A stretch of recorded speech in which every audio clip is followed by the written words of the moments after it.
how well equipped are you and how well equipped is the world to understand young China?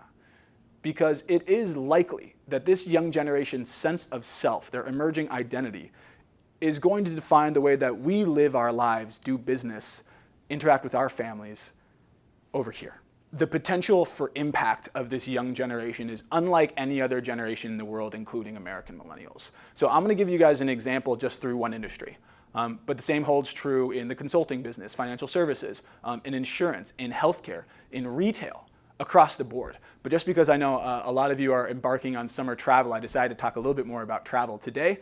And so the world's top tourism spenders, this is the way the world looks. You can see that China is already the largest outbound spender in the world. And it's not even particularly close.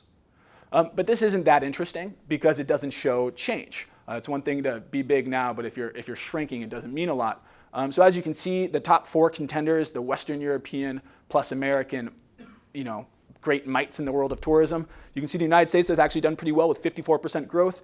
China has grown by 765%.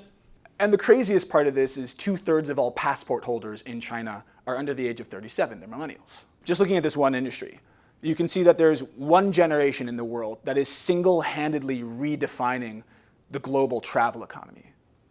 The craziest part is that it's just begun. Only 9% of the population has a passport compared to 40% in the United States and 90% in the UK.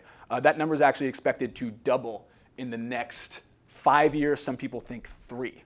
So if you're in the travel world or if you're in the luxury world, a lot of people from China are traveling internationally to buy things, and you're not understanding what it is that they want, what makes a dream experience, what does comfort look like, what does adventure look like. If you're not ready to understand young China, but instead want to treat people like the US, UK, France, and Germany, the other 4 contenders, if you want to treat young people there like Germans, but with just different haircuts, that's not going to work. You have to understand who they are, what they want, and what drives them.